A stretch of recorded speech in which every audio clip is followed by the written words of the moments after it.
Good morning mga ka-wanderer. So, it's Ria with you. And ayun nga, may isi-share kasi ako na night market.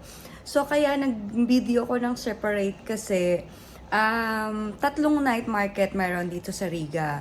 DSF night market, Twilight night market, and as well, winter night market. So, magkakatapat lang sila at malalaki naman talaga yung area nung location ng night market na to. Kasi ang masasabi ko lang dun sa dalawa, may review kasi ako. Kasi dun sa winter night market, maraming pagkain. Different rin kasi talaga yung makikita ninyo eh. Tapos dun sa dalawa, dun sa DSF at saka dun sa Twilight, malawak sila. Malawak kasi yung mga kind of food, hindi ganun karami katulad ng Twilight. However, you can view it, you can see it on my video clips na ipapakita ko later. So, kindly watch till the end para kayo na rin yung manghusga o mag-review dun sa night market na yun. However, I think the Twilight night market ang binisita ni na Jaya, ni na Bong, tsaka nung baby niya.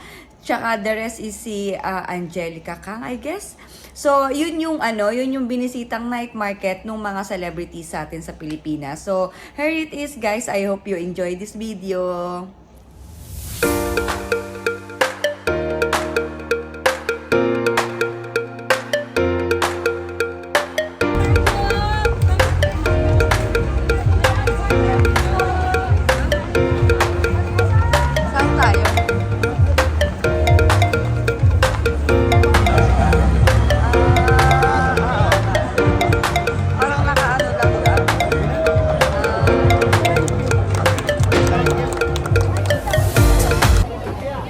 Compare dun sa dalawang napuntahan kong night market, mas maraming food choices dito.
Nay.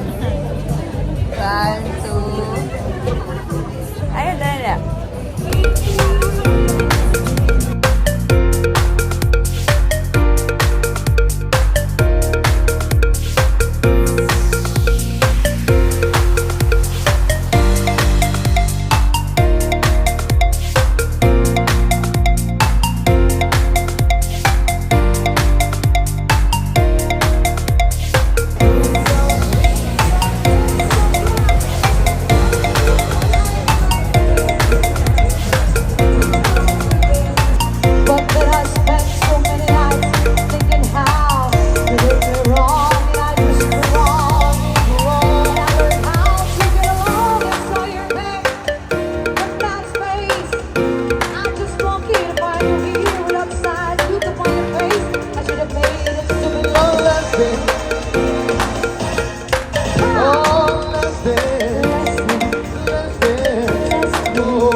Inihahan ko ng Viva Films.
Yung una, winter market. Ano ate yun ay? Ito naman, DSF night market. So So, pupuntahan namin yung kabila kung ano namang difference nitong tatlong ano. As of now, ang nakikita ko between dun sa, dito sa DSF at saka dun sa Bito, mas marami talagang food dun sa kabila kaysa dito. Pero mas magandang, mas may malaking space naman dito. Ha?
Iba naman ang performance dito, no?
Wow!